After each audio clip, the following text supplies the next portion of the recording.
Hey, what's up, Masters? Welcome to another episode of Path to Mastery podcast. And today, as always, we're bringing you rock stars, and we have a special treat. Man, somebody right in my space here, in the real estate space, went out there and had never even called an expired seller. Right, that is somebody for you guys listening that whose home was on the market on the MLS. It didn't sell. The listing had expired.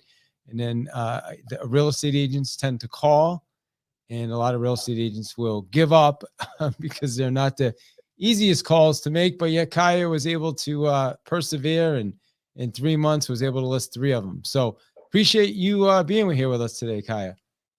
Hey, glad to be here, David. Thank you for having me. Absolutely, and thank you for being able to do that. And tell everybody a little bit about you. How long you've been in the business, where you're from, and and then we'll go right into it. Like, what was it that caused you to say, "Hey, I want to go after expired sellers"? Okay. Oh, so a little bit about me. I'm originally from Boston, actually, too. Boston, Massachusetts, and really, I have been in real estate close to 4 years, almost 4 years. Have a background as a healthcare executive, also a nurse, and so been in the real estate space for about 4 years. Absolutely love it. However, as the market has shifted, it has really caused me to think about how I do business. And to really try to ensure I have a constant pipeline of business on a regular basis. And one of those areas that I would say, shied away from, I've done pretty well, over the last few years, and was able to transition from my full-time corporate job to pursue my love for real estate full-time. However, I will say the bulk of my business previously had been from referrals or just talking to people and having a conversation. But one area that I felt was an opportunity for me, or I would say even a weakness, and I'm gonna go a step further and say fear, was talking to expires, and really getting past that, overcoming that fear of rejection. Really is what I think I was avoiding. Full transparency. I don't know if anybody can relate to that. I think everybody can relate to that, because that's why most people don't call. Right. Yeah, so I shied away from the phones. I did anything to avoid making a phone call until I met David and at a conference, and he was so inspiring. And so continued to watch him and his work with Path to Mastery. And I reached out to him and said, I need your help, because I knew I couldn't overcome this by myself. Really, I would say how I was able to do this, and I would say even become more proficient and confident at it, is through really the Path to Mastery coaching. I would say has really been transformational in terms of my ability to be able to make those calls and be successful with converting expired and for sale by owners. Well, I mean, certainly I appreciate that. And, obviously I love the shout out, but what I want to do is I want to talk about some of the like tangible, like strategic things, because, a lot of people, want to, because ultimately you did the work, right? Like you did the work. So you came in, you hadn't made calls before. You told me you were dealing with a little bit of the fear of rejection, the call reluctance, but yet you were able to walk through it. So how were you able to kind of walk through that and then have the success you had? So I'm going to start first with the practice. Is having the conversation, and practice objections, honestly, was not something that I had in my toolbox. I really had to get comfortable with being uncomfortable, and then pick up the phone and have the conversation. And so reaching out to them and really hearing from the person first. A lot of times, initially, they're frustrated. They've gotten a ton of phone calls. They really don't want to hear from you. But really just trying to listen first and listen for understanding. So I'm going to slow you down now, because you're jumping ahead. Here's your high D kicking in, giving the smallest amount of detail possible. No, it's good. I love it. I'm like you. I'm a high D. But we want to give a little more. So let's go back to the practice you were talking about. Okay. When you say practice, like for people listening, what do you mean by that? So practicing the phone call. What are you going to say when the person picks up the phone? Got it. So introducing yourself, keeping it short and simple, trying to show value early on. But then also getting into agreement, which is something that I had not done before, but agreeing with what they're feeling, what they're going through, and what their experience was. And then showing value of how I would be able to help them. And then having a conversation and really just, putting myself out there and saying, this is what I can offer you. Would you at least be interested? And let's meet up. Let's set a date. Not trying to figure out a way to not allow them to say no. And getting the appointment set. And then once I'm in front of the person, now it was time to deliver on what I said on the phone. So for you, I mean, you're a great presenter. You present well, you carry yourself well. So for you, I think it was really about just getting in front of the people, right? Mm-hmm. Because a lot of us struggle with the greeting, right? Like the first step is, okay, I've got to connect with somebody that really doesn't want to talk to me. Mm-hmm. A lot of times they're frustrated. And it's not personal against you. They don't want to talk to anybody, right? Their house Right. just came off the market. They're a bit frustrated. So I want to bring you back to the practice though. The practice Mm-hmm. is that before making the call, like you're practicing with other people, you're role Yes. playing. Like, what does that look like? Talk to us about that.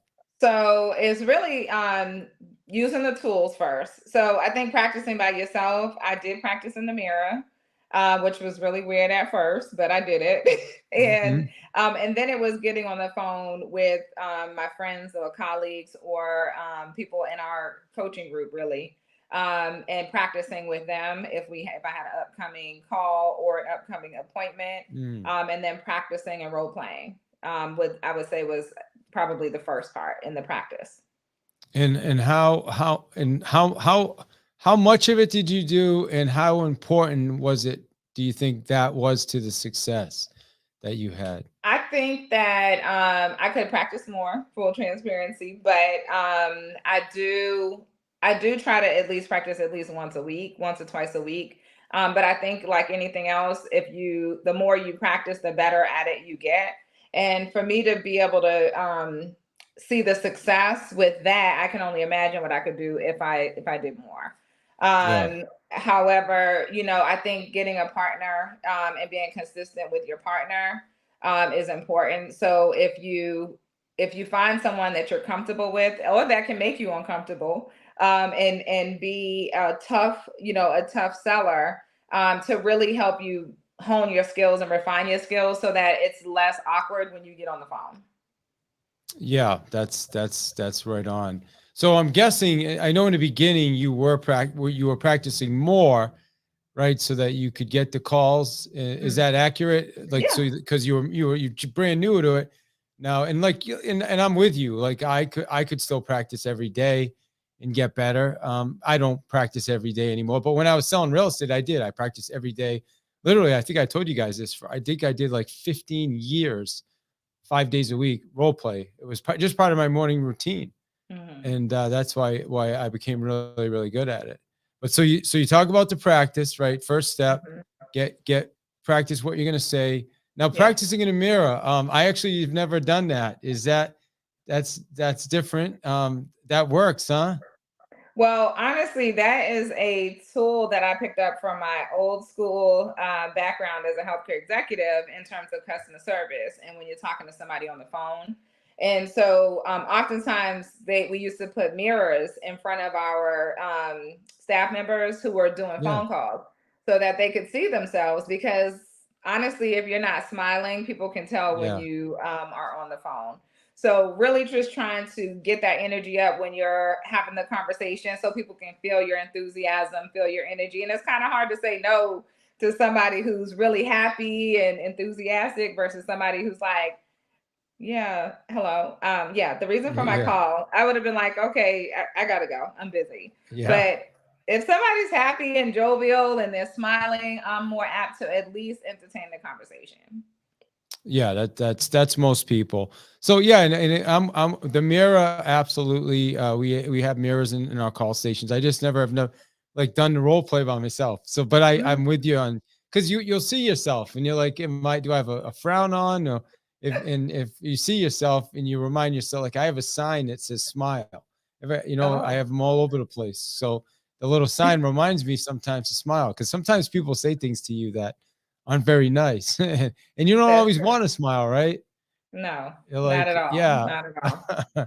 read And between the just lines. Yeah, and just their energy sometimes when you pick up the phone or when they pick up the phone and you all engage in the conversation, you can tell what kind of day somebody's having sometimes just by how they answer Mm, the phone. So if you can get them to shift their focus from maybe what's going on with them or their day and just try to get them engaged in the conversation, I think that's step one. And the second thing is be authentic. mm, Be yeah. authentic. Well, what do you mean be authentic? Tell us more about the be authentic part. So I think you got to be yourself. I think people can read through inauthentic when someone's being inauthentic, or they're trying to speak a different way that doesn't really match, the person. It feels clunky and awkward. Um, Perfect example is someone who maybe you come from a different area and now you're in as a corporate executive. You have to show up at work in a different way, and not that you always remain professional, but I think it's most important to remain authentic. Speak in your natural tone. Don't try to, speak in a very proper way if you don't normally talk proper, but you can articulate well, if that makes Mm, sense. yeah. So yeah, so I think just being authentic, and it translates really well over the phone, honestly. Yeah. And another side of the authentic is, people be transparent. Like tell people. I think one of the mistakes I've seen, and you tell me, is a lot of real estate agents. We teach this, is tell them that you want to come over and list the house, not that you want to come see it for a buyer. Mm. And people appreciate that, like, because all agents have been trained for years. Even when I started, they would tell me, tell Me them too. you got a buyer, go to the house, and then when you get there, try to do this whole bait and switch thing. Talk. No, people don't appreciate that. And that Yeah. that is that's the transparency part. And I've had people like literally list with me and say, you're the only realtor that actually asked me about listing the house when you called. And I'm like, Yeah. really? So that's part of it too, right? Just letting people know, hey, here's what I'm calling for, and they appreciate Yeah. that. Yeah. 100% agree. And I was also taught that when, Ye- so it was still happening for us younger, agents. It was still something that was being presented as a tactic Mm. to be able to get the appointment. Yeah. So I agree with you. All right. So first step, you practice. Now you get Yeah. ready for the call. Do you do anything else before you get yourself ready for the call? Do you pick up the phone? Like, what's the next step? You've done your practice. What next? I think you just got to make the call. Honestly, don't overthink it. I've been that person, honestly, that I want to practice, practice, practice, and before you know it, an hour has gone by, and then I'm like, I still haven't made the phone call. Mm. So just make the phone call. That's all I can say is make the phone call, pick up the phone, and if the first call you don't get the listing appointment, you hang up and you just try the next one, Yeah. and not make it personal if they don't, want to move forward with you. But I would say also think about why they don't want to go with you. Why didn't you get them to get an appointment? So use it as a learning experience. Okay, got it. Now let's actually go. We'll do a role play. How's that? You give me a call. I'll, Okay.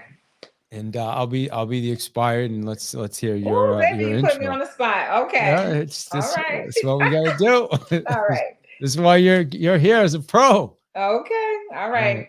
All Ring right. ring. Hello. Hello, is this David? Yeah, it's him. David, this is Kaya with eXp Realty, and I am calling to talk to you about your listing at 123 Chime Street. Is it still available?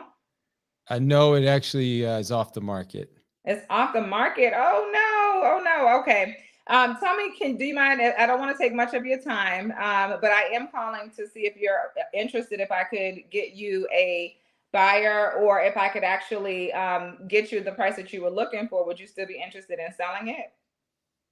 I think we took it. I think we're just going to keep it off the market for now. I mean, if you want to try us back in a couple months, maybe we'll be open to it. Oh, Oh, a couple months. Okay. So I totally get it. I understand, and I recognize, that it's probably been a challenging market for you.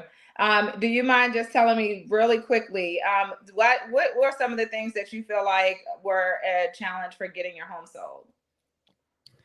Yeah, I mean, it just the whole process was not that great for us. The other agent told us a price. We didn't get what we wanted, and then they were trying to get us to reduce the price. It was just a pain in the butt, the whole process. So yeah, we just need a break from this whole thing. Understood. I hear you. I totally understand. And so what I'm hearing from you is the price is important to you. Would that be correct? Oh, of course, yeah, absolutely. Okay. And also, you're not interested. What I heard from you is you feel like your home is worth the price that you set for it, and you're not interested in reducing that price. Would that be right? Yeah, that's right. So Okay. we were on at 650, and that's what the other agent told us. So that's the price we're looking for. Okay. So if I was able to get you 650 for your house, what would be the plan for you? Would you be staying here in the Atlanta market? Would you be relocating? What were some of the reasons you were planning to sell?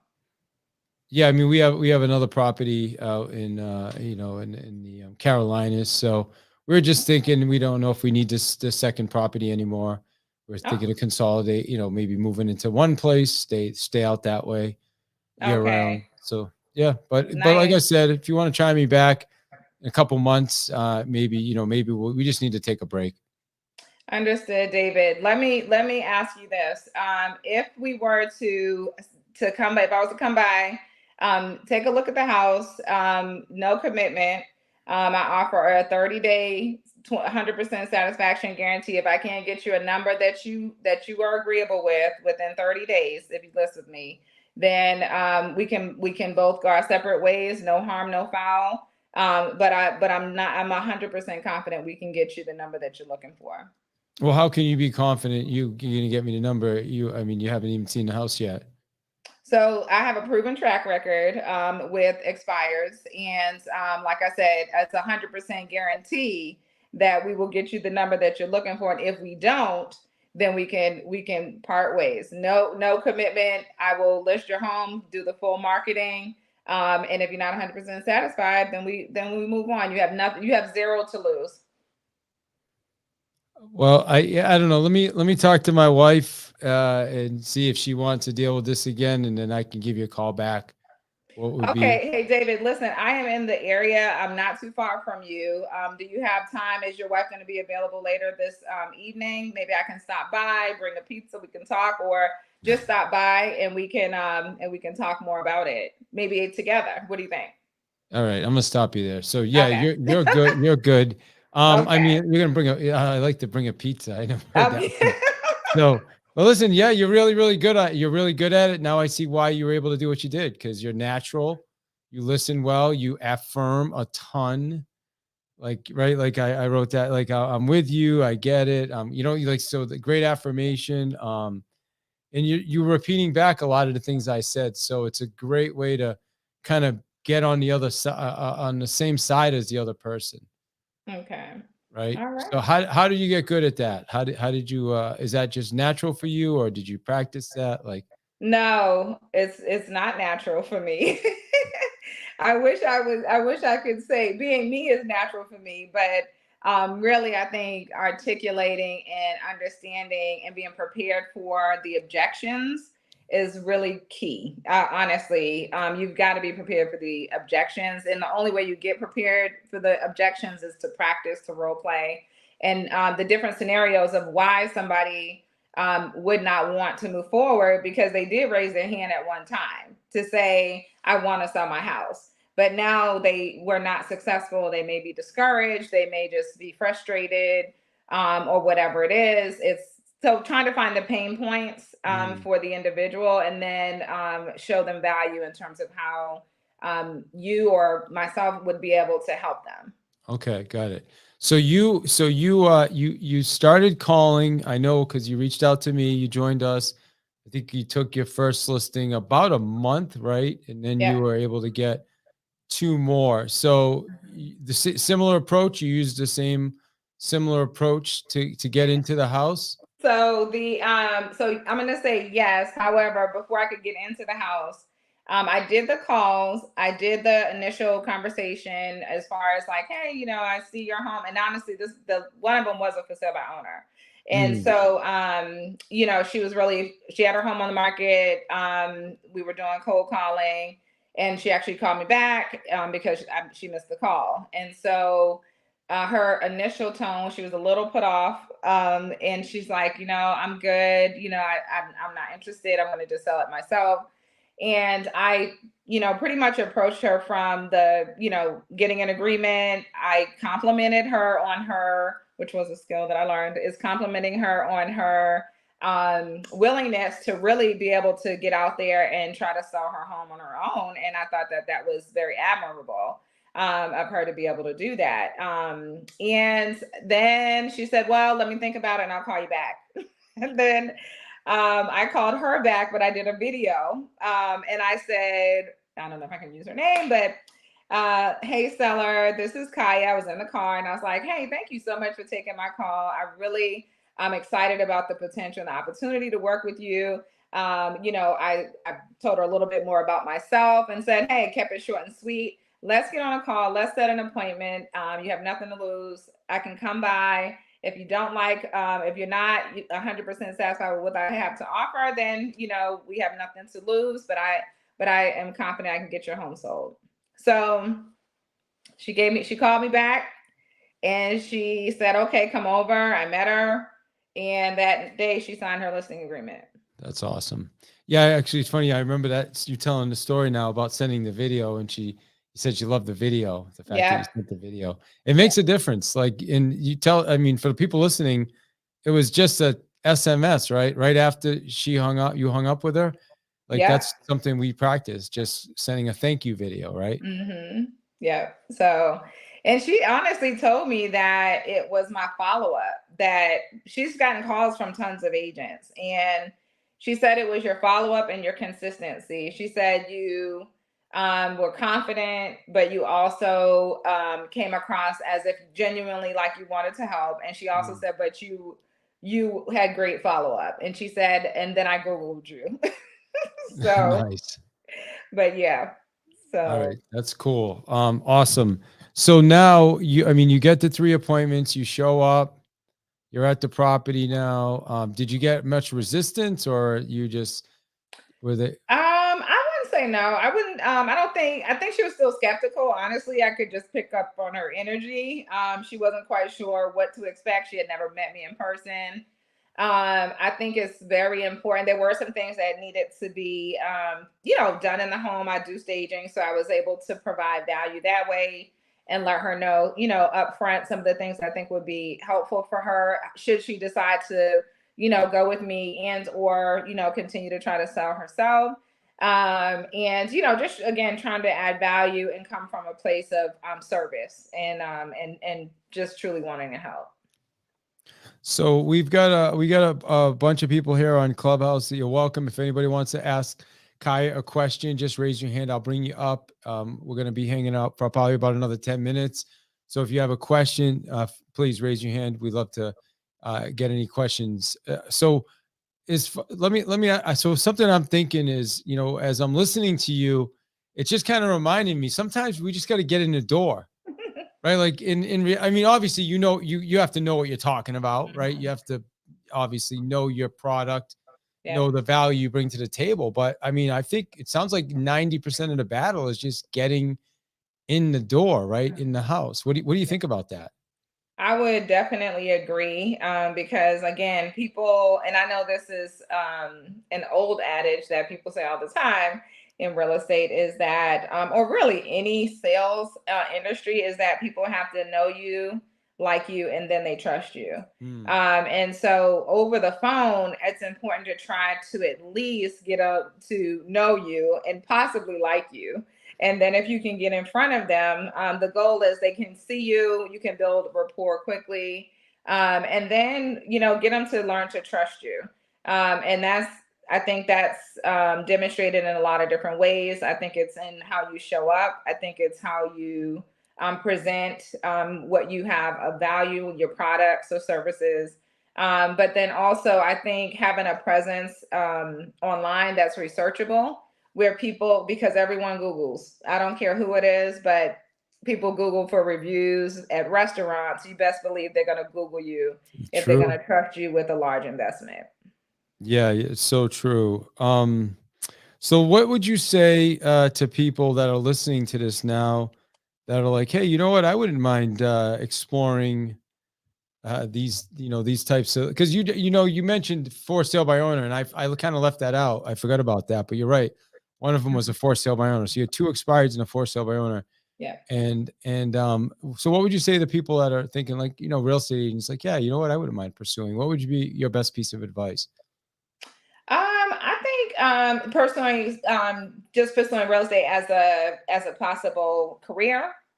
No, I'm saying real estate because I mean, there's a lot of real estate agents that have never cold Oh, called anybody, right? There's a lot of real yes, estate agents that have never picked up the phone and cold called anybody, right? Like, man, study those scripts, study the scripts, study the scripts, and practice. And but what do you say to the people that say, I don't like scripts, they don't sound like me, and all that other stuff? What would you say to I that I person? get it, but here's the thing: if what you're doing is not working, and you don't like scripts, try the scripts. I mean, just try them. Mm, I was one of those people, and honestly, you can really make it your own, but you still got to follow the script. You can make it yourself, and make it more sound like you or feel like you. Don't I wouldn't say don't veer too far off the path, because these scripts are they're really the proven methods. It's like, when you have something that's worked and you have industry leaders that have said, this is what I do. Why question the recipe? We don't question the recipe. When our grandparents give us the recipe to the sweet potato pie, we follow the recipe, and we mm. know that we're going to get the results that our previous parents, grandparents, or what have you had. So when you have someone who's got a proven method that works, and their results show it, then follow the scripts. Yeah. Well, and yeah, I mean, it's proven. And the other thing is, like you said earlier, we already know the objections they're going to give us. Like there's only, there's like 8 total if you're working expired sellers, and you just got be prepared for every one, right? Mhm. But the other thing you do a really good job of, like I said, is for people, and if you haven't listened to this whole interview, go back and listen to how great Kaiya is at agreeing and just kind of be like, yeah, I'm with you. Just getting on this, like I said, getting on the same side, like maybe the same side of the table as they are, for a metaphor, I Mhm. guess, right? Yeah. So yeah, awesome. Hey, so switch gears a little bit. So you talk to us about you're a realtor, but you're also an entrepreneur. Yeah. Talk to us Yeah. about what else you have going on. So I actually love fashion. So I have been coined as someone in the industry that really has style, very stylish. I love different, just putting things together that look classy, professional, but a little edgy, I would say, is kind of what my style is. And I actually have recently got my broker license back in December of last year. And I was so proud of that I was like, I want everybody to know that. And oftentimes people don't know that unless you tell them.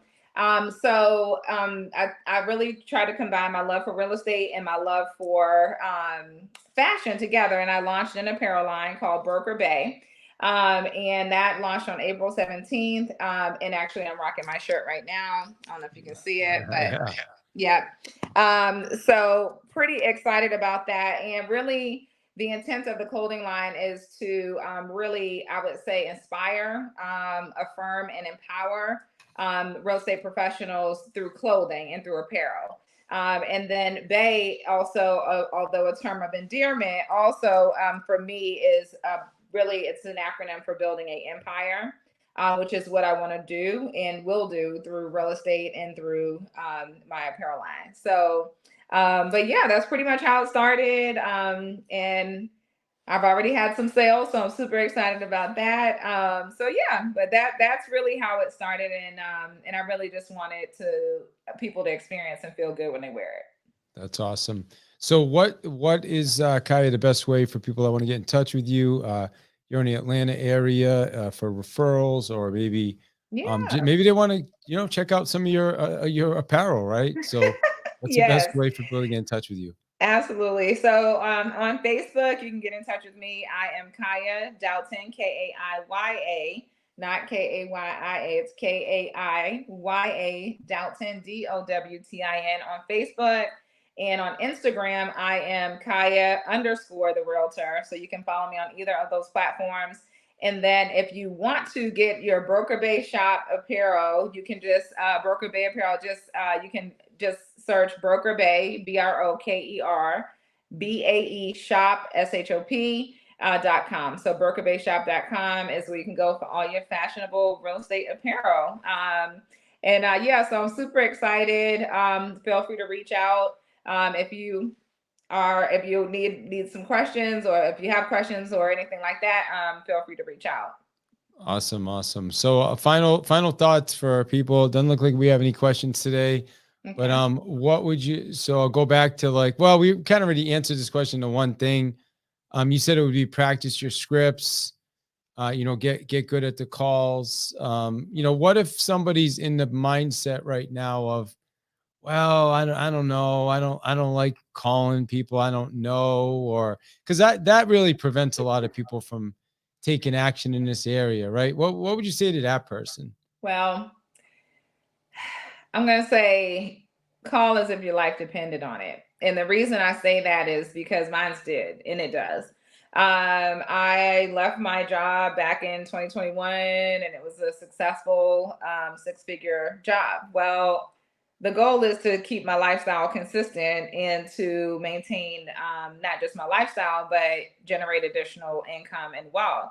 And so if I don't call and if I don't follow the recipe, I'm not going to get the results. And I can't afford, nor am I interested in going back to work for anybody else. So yeah, you got to put the work in. So I would say if your life depends on it, you would do it. And mine does. Amen. Yeah, I say that all the time. I was this morning on the call, I was like, if you guys knew you're going to get $10,000 You did. next week, if you did your training every morning, you'd be doing your training, right? Yep, you sure did. You sure did. So yeah. all right, awesome. Well, listen, I appreciate you. I'm glad you're part of our community, and keep it up. And by the way, for people listening, these are $650,000 listings, right? These aren't like these aren't like, yeah. I mean, so congratulations. I know that was also a goal of yours, was to increase your sales price. So. Thank you so much for having me. And thank you for just the opportunity to share my experience. I hope it was helpful. And going out there and make those calls and get comfortable being uncomfortable. Amazing. Thank you. Appreciate you. Okay. Thank you.